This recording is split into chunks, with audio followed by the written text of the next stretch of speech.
It's my great pleasure to introduce our next speaker, Roger Helmer, who is a member of European Parliament representing UKIP, United Kingdom Independence Party.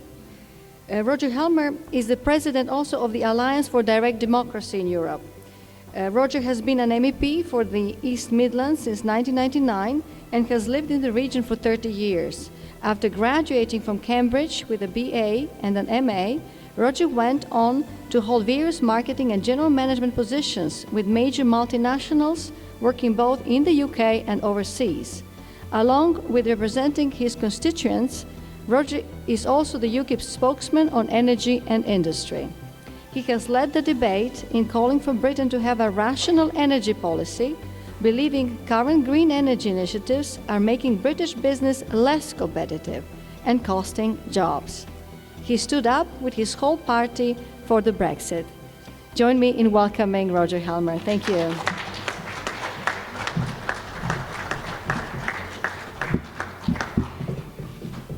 Well, good afternoon, ladies and gentlemen, friends and colleagues. And can I, first of all, thank Natasha for her introduction. Can I repeat the thanks to Natasha and Joel for organizing the event, and also to Yasmin Dahan, who's contributed to the organization. Absolutely fantastic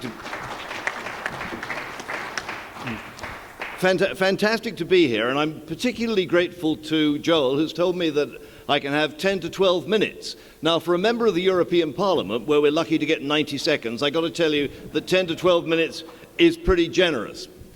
I had thought that perhaps I could talk to you on the subject of economic freedom in the European Union. And then I realized I wouldn't have enough material for 10 to 12 minutes.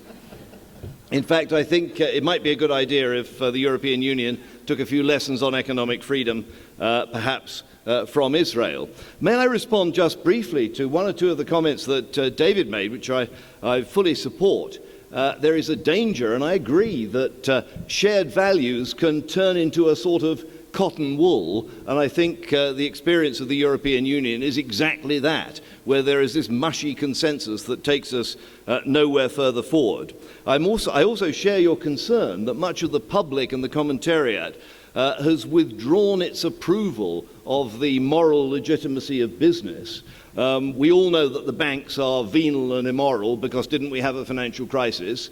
In my country, we know that the power companies are venal and immoral because haven't they put prices up? No, in fact, the government has put prices up with its green obsession and its climate alarmism. That is what has put prices up, not misbehavior by the power companies. And of course, we know that profits are immoral, and there are still people in the UK, at least, who say that we ought to nationalize various industries because then the profits they're making would go back into the business instead of going to the shareholders, which shows a total failure to understand what motivates people in business and what generates the investment that business needs to move forward.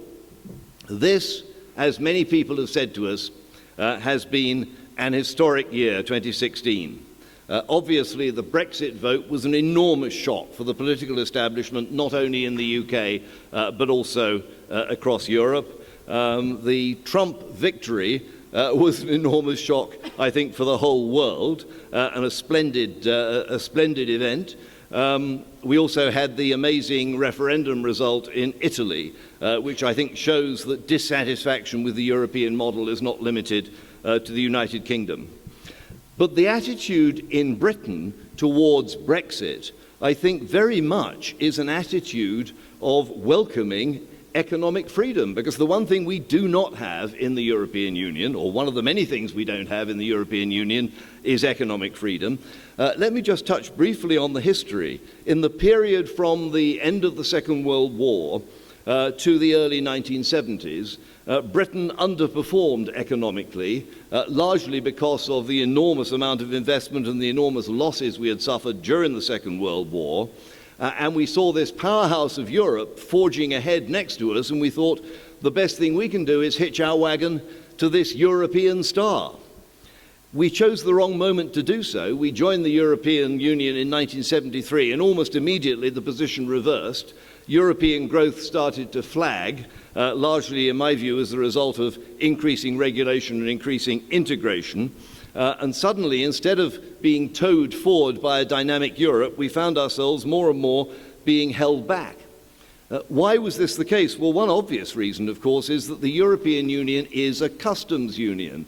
That is an old-fashioned concept. It's not even a 20th century concept, it's a 19th century concept. It's Bismarck and his Zollverein, if anybody's into German history. Everywhere else in the world, people tend to favor free trade areas over customs unions. There is no other customs union of advanced developed economies in the world other than the European Union's customs union. So if it's that good an idea, we might want to ask why more people haven't considered it. Europe is grossly over-regulated. Now, I don't imagine you can run a modern economy without regulation, but it's over-regulated. I see I have 5 minutes left, so I shall talk very fast. Europe's taxes are too high with its welfare model. Europe is facing an existential problem with mass immigration, which we've touched on earlier. I won't go into detail. Europe has also engaged on what one of our previous chancellors, Nigel Lawson, described as the most risky political adventure since the Second World War, and that is the creation of the euro currency. It has been a disaster. Those of us who take a Eurosceptic point of view, said that it would be a disaster, so it has proved to be. We said that you would need a fiscal union to make it work. It now looks as though we were right.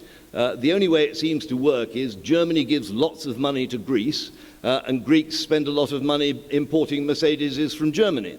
Now that works beautifully for a little while, but eventually the willingness of the taxpayer in Germany to keep giving money to Greece to buy Mercedeses runs very, very thin. The lack of the fiscal union has been the problem, but also what has been created by the euro is an arc of unemployment and underperformance right across southern Europe, whether it's Greece or Italy or Spain or Portugal. It has been a disaster.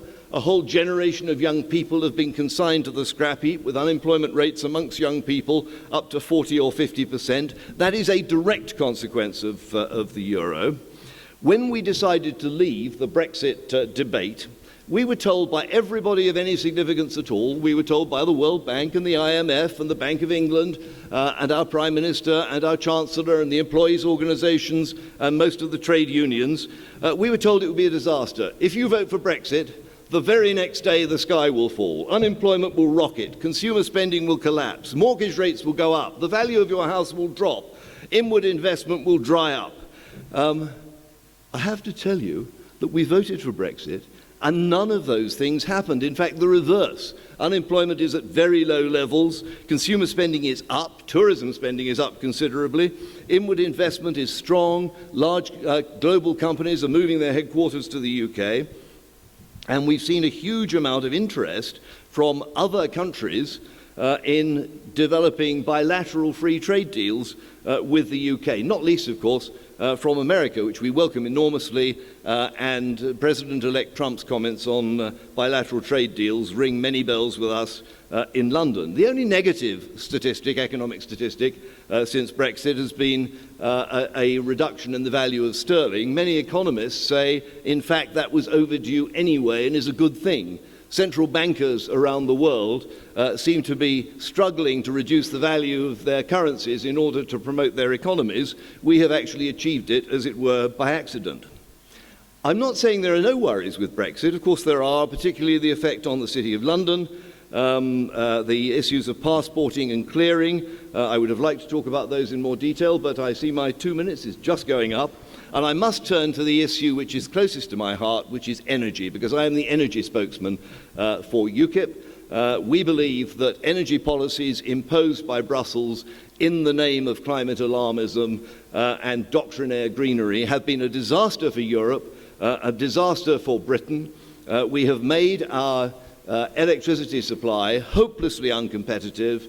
We've seen energy-intensive businesses moving offshore, ironically taking their pollution, if it is pollution, with them.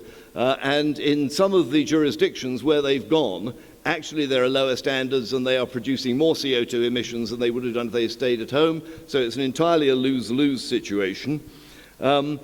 What we are seeing now, of course, is a president-elect in the United States who has seen through the absurdity of the whole climate change issue and is likely to take a rational approach. I was delighted when I heard that my old friend Myron Ebel had been appointed by Donald Trump as his leader for the transition team for the EPA. What could be better than that? Well, possibly what could be better than that would be Scott Pruitt being appointed as head of the EPA. Absolutely wonderful.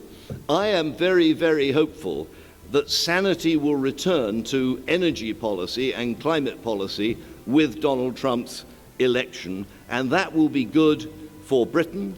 It will be good, I believe, for countries around the world. It will certainly be good for America because economies run on energy, and if you starve economies of energy, then you stunt growth and you damage the prospects for your country.